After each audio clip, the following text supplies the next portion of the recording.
You're not crazy for loving someone who pulls away the moment things get real.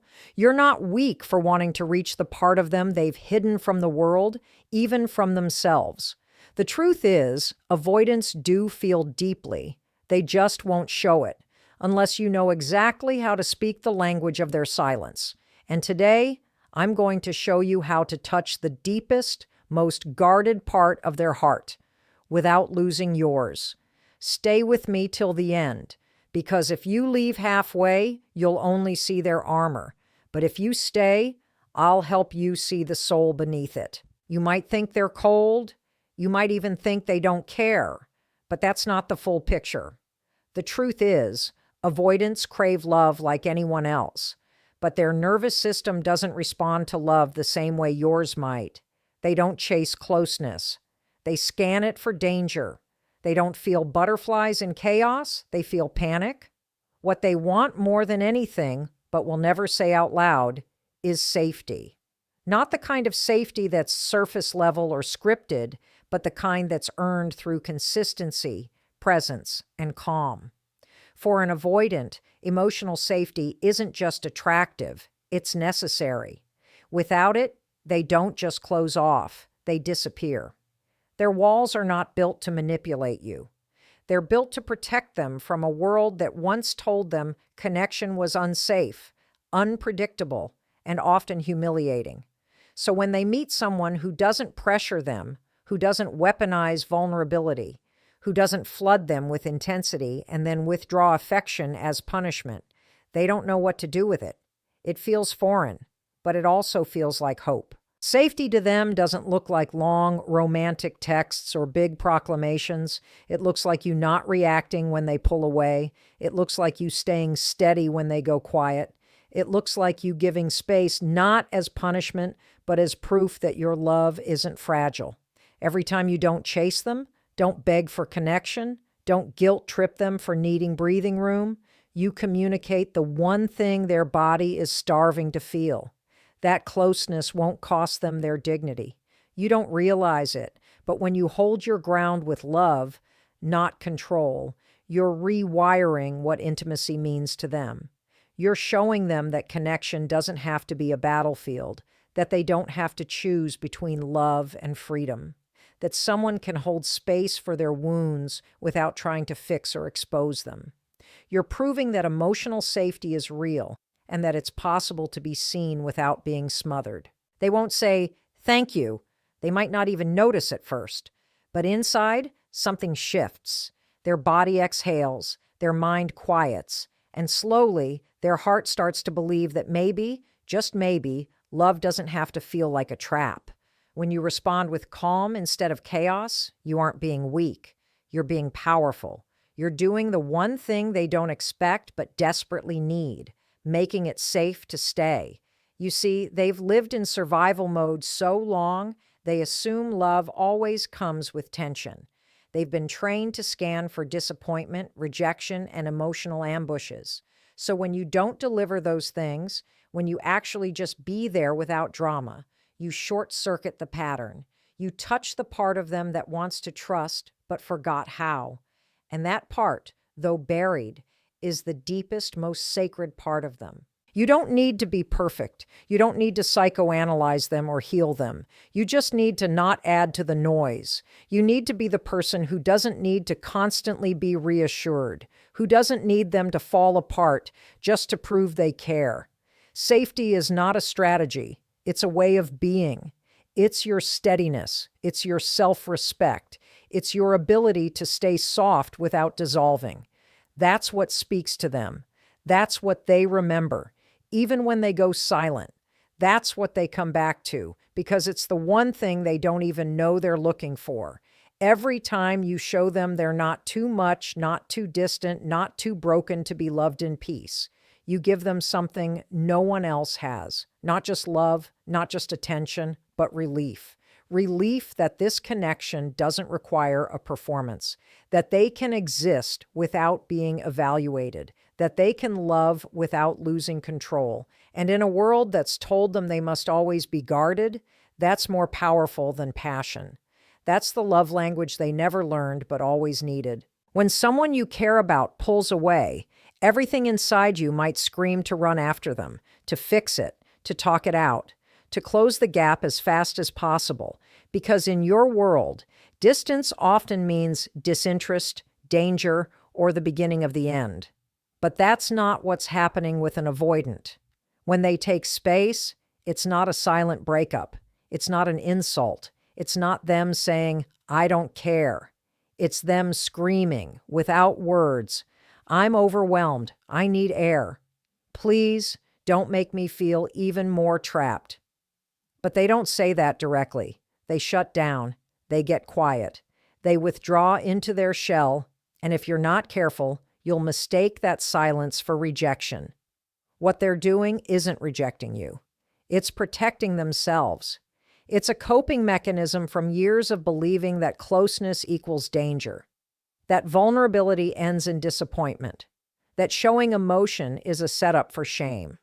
Their distance is a request, not for you to vanish, but for you to not invade. The avoidant doesn't pull away because they don't feel. They pull away because they feel too much, and they don't know what to do with it. They're not emotionless. They're emotionally flooded. And the way their nervous system has learned to handle that flood is by retreating, by zoning out, by self-soothing in solitude. If you follow them into that space too fast, too loud, too emotionally charged, you don't calm them. You deepen the panic. You confirm what they've always feared, that love demands surrender. That intimacy will cost them their freedom. That connection is not a choice. It's an obligation. And nothing makes an avoidant shut down faster than feeling cornered. So the most powerful move you can make in those moments isn't to push harder. It's to pause. It's to stay rooted in your strength while giving them room to breathe. Because what you're doing when you allow their distance without punishment is proving that your love isn't a threat, it's a sanctuary. Respecting their distance doesn't mean you disappear. It doesn't mean you betray your own needs. It means you stop interpreting their coping mechanisms as personal attacks. It means you understand that their silence isn't a scoreboard, it's a storm. And you don't walk into someone else's storm demanding a picnic. You wait. You steady yourself. You let the thunder pass. Not because you're weak or scared, but because you're wise enough to know that timing is everything. Because when you respect their space without spiraling into insecurity, you're teaching them something new. That not everyone turns love into pressure. That someone can stay with them emotionally, even while giving them physical or verbal space. That someone can care deeply without clinging tightly. That love can breathe and not suffocate. It's tempting to equate silence with abandonment. But with an avoidant, the silence often means they're trying not to implode. They're trying to process what they feel without being consumed by it. And if you can hold the line, if you can stay present without being invasive, you create something they've rarely had: emotional oxygen. And with oxygen, something incredible happens. They start to feel safe. And when they feel safe, their defenses don't need to be so loud. Their walls don't need to be so high. Their distance doesn't need to be permanent. But that only happens when you stop seeing their withdrawal as rejection and start hearing it as a request for peace, for patience, for permission to feel without the spotlight on them. This doesn't mean you wait forever. This doesn't mean you stay in a one-sided relationship, but it does mean that in those critical moments of retreat, your ability to respect their process without abandoning your own boundaries is what turns conflict into connection. It's not easy. It takes discipline to not personalize their behavior. It takes maturity to regulate your emotions instead of demanding they regulate yours. But when you can do that, when you can say, "I'm here, I'm not chasing you, I'm not punishing you, but I'm not disappearing either," you offer them a love they don't recognize, but deeply desire, a love that doesn't crowd, a love that doesn't panic, a love that stands still, steady, and strong. And in that stillness, something softens inside them, something opens, something whispers, "Maybe this time it's safe to come back." One of the biggest mistakes people make when they love someone with avoidant tendencies is thinking that vulnerability has to be extracted, pried open like a locked box. They believe that if they just ask enough questions, push the right emotional buttons, or get hurt enough to prove a point, the other person will finally crack open and confess their feelings. But vulnerability doesn't work that way, especially not for someone who's wired to see emotional exposure as a threat. You can't demand someone to be vulnerable just because you are. You can't force someone to meet you in the deep end when they've barely learned how to float.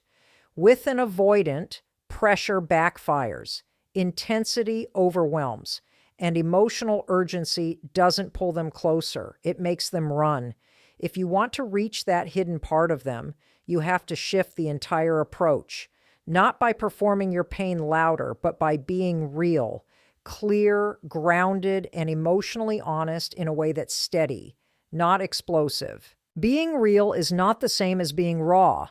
Raw is unfiltered, reactive, sometimes chaotic. It's the full flood of emotions spilling out, often without context, clarity, or containment. And while it may feel cathartic to the one expressing it, to an avoidant, it can feel like emotional hijacking. Rawness feels like drowning to someone who's learned their whole life to stay in control. It makes them feel unsafe, helpless, and backed into a corner. But being real, that's different. Being real means owning your feelings without projecting them. It means expressing truth without assigning blame. It means sharing your needs without demanding rescue. When you show up this way, you're not forcing vulnerability. You're modeling it. You're showing them what emotional safety looks like. You're inviting them into a space where feelings don't have to be chaotic or weaponized. And in that kind of space, something unexpected happens. They start to let their guard down, not because you broke it, but because they feel like they can breathe inside it. Vulnerability for an avoidant is a high-risk act. It's not just hard, it's terrifying. Because underneath their calm, logical, seemingly detached exterior is a person who learned early on that being emotionally exposed leads to pain, punishment, or rejection. So when you try to force that door open, you don't get honesty, you get resistance. You get shutdowns, deflections, or complete silence. But when you simply be the kind of person who can feel deeply and express clearly, without making your partner responsible for fixing it, you start to do something powerful. You create an emotional climate where they feel less judged and more curious, less trapped and more willing. And that willingness, no matter how small it seems, is the seed of real vulnerability. It doesn't happen in one big moment.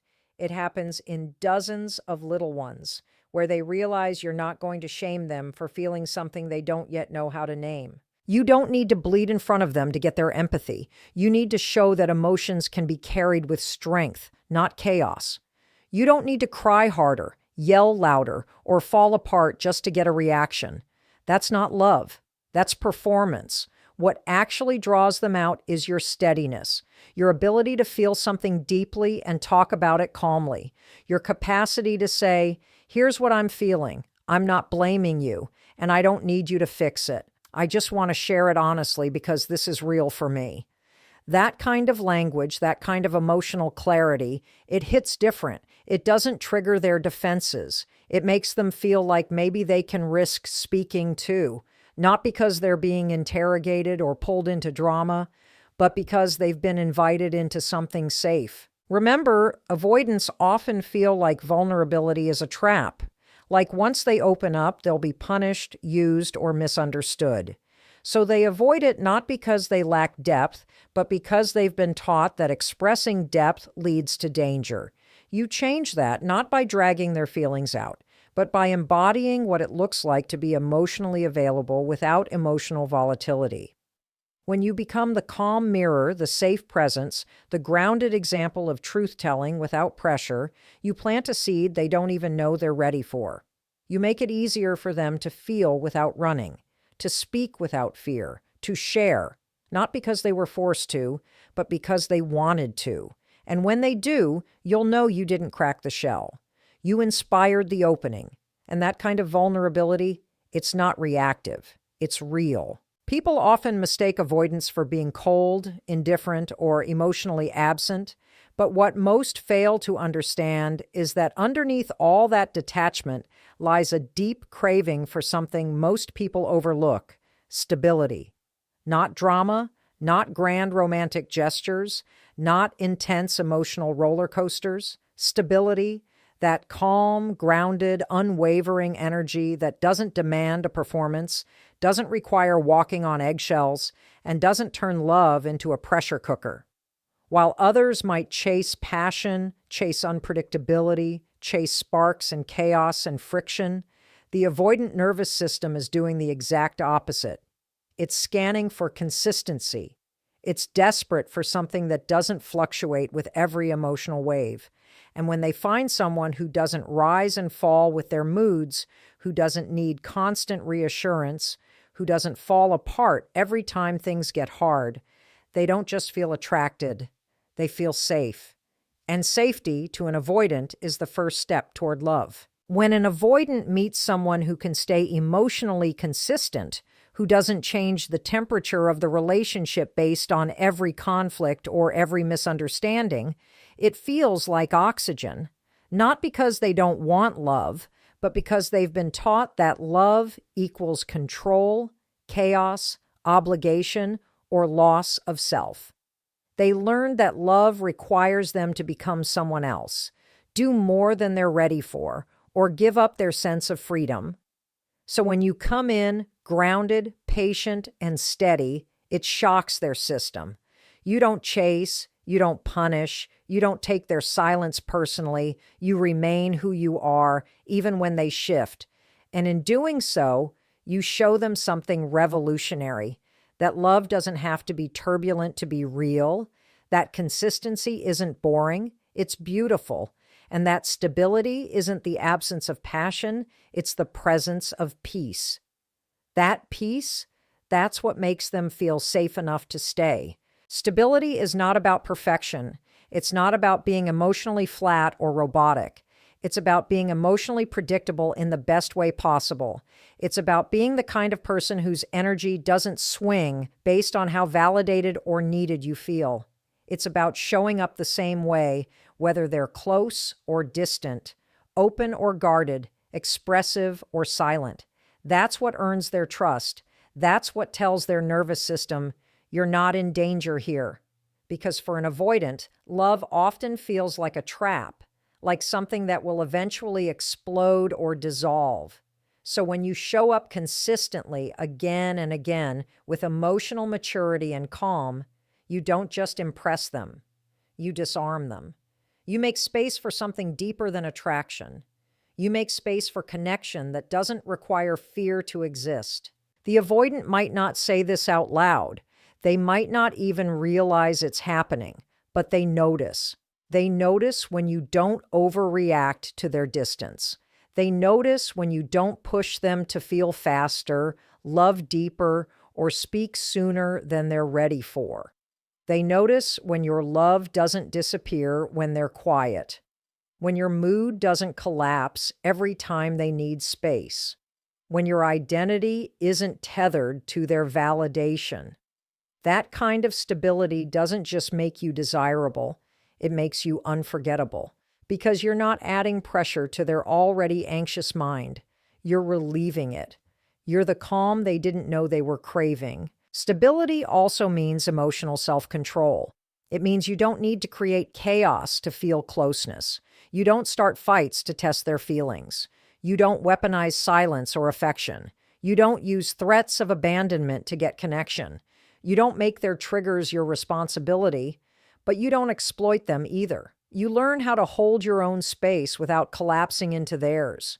You build your emotional strength like a foundation, and that foundation becomes the thing they lean into when everything else feels like too much.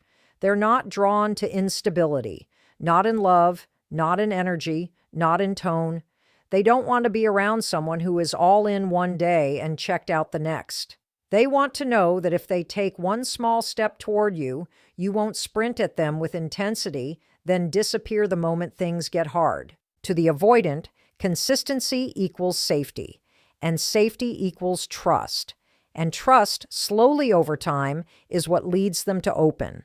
Not because you pried them open, but because they chose to open. Because they felt something they rarely feel, safe enough to do so. Stability might not look exciting on the surface. It might not come with fireworks or fairy tale drama. But to someone who's spent their whole life in a state of emotional hypervigilance, it's the most attractive thing in the world. It's what turns your presence from tolerable to treasured. It's what transforms you from just another connection into someone who matters deeply and consistently. Because your steadiness doesn't just keep them around. It keeps them becoming someone they never believed they could be. When you're in a relationship with someone who has avoidant tendencies, it's easy to get confused by their behavior. They may act indifferent, distant, even emotionally unavailable. They might minimize problems, push you away just when things feel close, or avoid conversations that go beneath the surface. But behind all of that is not someone who doesn't care. It's someone who cares so much that it terrifies them. Avoidants often carry deep-rooted fears. Fear of engulfment, fear of not being enough, fear of being a disappointment, fear of being emotionally cornered, and ultimately, fear that love will strip away their autonomy or expose them to rejection they don't know how to handle. And if you want to connect with them, truly connect, you have to stop making those fears bigger. You have to learn to mirror their internal experience, not magnify it. That means you learn how to meet their fear with presence, not panic, with boundaries, not ultimatums, with understanding, not overreaction. Because when you mirror their fears with calm and empathy, you teach them slowly, gently, that their worst-case scenario isn't unfolding in your relationship. What most people don't realize is that the avoidant is already in a constant tug-of-war inside themselves. They want closeness, but they fear it. They want to be seen, but they fear being misunderstood. They want to trust, but they fear being judged. They might crave connection, but feel suffocated by expectations. So when they pull back, it's not always personal. It's protective. The problem is, most partners interpret that withdrawal as rejection, abandonment, or emotional laziness. And the moment you start panicking, criticizing, or chasing, you unknowingly confirm the very fear they've been wrestling with. That connection leads to drama, pressure, and emotional chaos. You become a mirror of their fear that intimacy isn't safe. So instead of opening up, they retreat further. Instead of softening, they harden. Instead of talking, they shut down completely. That's what happens when their fear is magnified, not mirrored. Mirroring their fear means you don't deny it. You don't react to it with your own fear, and you don't shame them for having it. You acknowledge it with your energy. You reflect it back not through words, but through behavior that shows empathy without enabling. You don't say, "Why are you always so distant?" You say through your actions, "You can be distant and I won't punish you, but I'll also continue to be grounded in who I am." That subtle shift makes all the difference. When you hold your ground emotionally, when you regulate your own responses, you stop being a threat. You become the safe space they never had. And that's how their defenses start to lower. Not through confrontation, not through long lectures about communication, but through you showing up with strength and softness at the same time. You become a model of how to handle fear without letting it destroy connection. This doesn't mean you tiptoe around them. This doesn't mean you silence yourself. It means you speak from a place of inner authority instead of wounded desperation. You say what you need to say, but you say it when you're calm, not when you're collapsing. You set boundaries, not as ultimatums, but as loving containers. You don't beg for reassurance. You give reassurance to yourself first, so that their reaction, or lack thereof, doesn't dictate your entire emotional state. That's the real work. Because when you're able to sit across from someone whose fears used to trigger your own and respond from a place of clarity and compassion, you shift the entire dynamic. You stop the emotional ping pong. You stop feeding the storm. And in that stillness, they feel something they haven't felt in a long time. Relief. Relief that they're not being judged. Relief that you're not trying to fix or control them. Relief that they don't have to explain themselves in order to be accepted. That relief, over time, becomes trust. And that trust becomes connection. But it starts when you stop adding fuel to their fear and start mirroring it with emotional wisdom. Their fear might be loud, but you don't have to be. Their withdrawal might feel cold, but you don't have to overheat to compensate. You mirror, not magnify. You reflect, not react. You hold space, not pressure. And that's what breaks the cycle. When one person refuses to amplify the fear and chooses instead to reflect it back with love that's firm, quiet, and steady. If you're waiting for an avoidant to say, "I love you," in a grand romantic speech, post long captions about you on social media, or show up with dramatic gestures straight out of a romance film, you'll likely be left disappointed, because that's not how they love. That's not where their heart shows. Their love doesn't always scream. It doesn't always take center stage. It lives in the margins, in the pauses, in the ordinary, in the spaces most people overlook. And avoidance love lives in the small, almost invisible moments.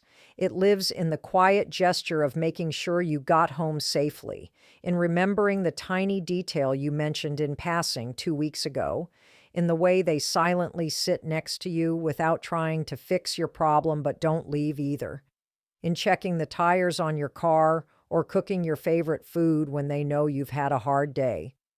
These moments may not seem like declarations of love, but for someone who has a hard time expressing affection with words, they are love.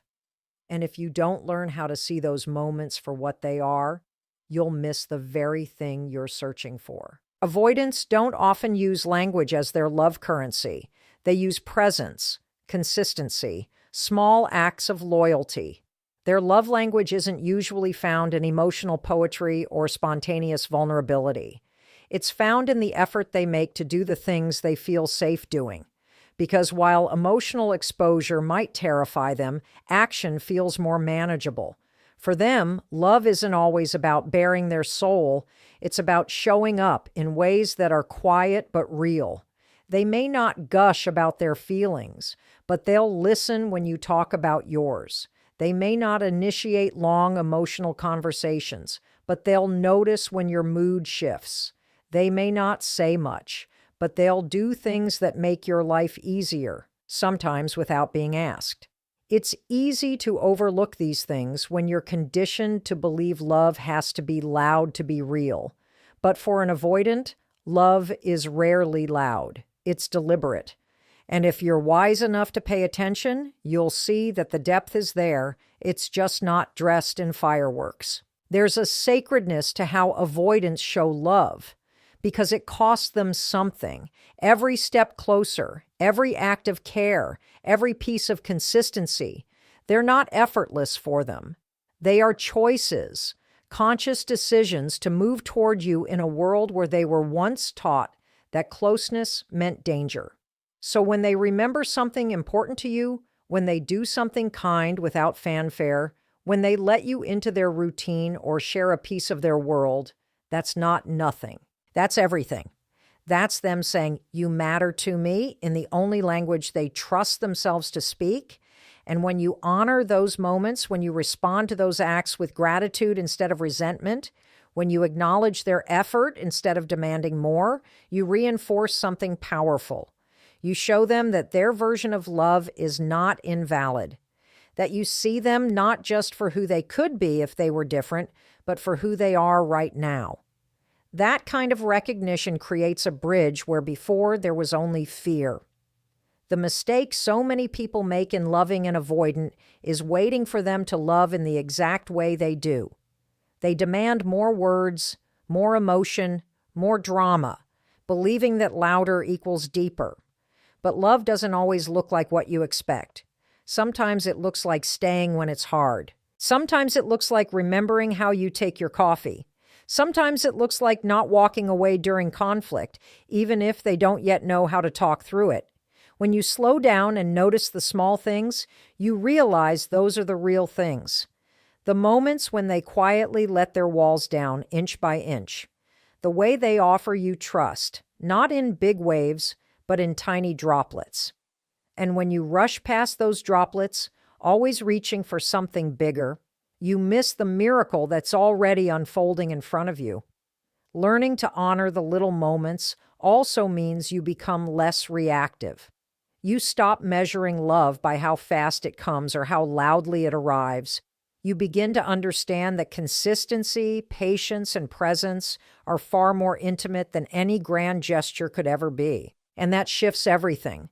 Because when you start noticing what's real, you stop trying to force what's not. You stop trying to drag them into your pace and start respecting the quiet rhythm of their love. A rhythm that says, I care for you. Not with constant validation, but with small anchors. Steady, subtle, and sacred. Touching an avoidant's heart isn't about breaking down their walls. It's about showing them there's life beyond them. It's not about changing them. It's about inviting their real self to the table without pressure, without panic, and without performance. If you can love them where they are without losing yourself where they can't go, you don't just touch their heart, you change their life.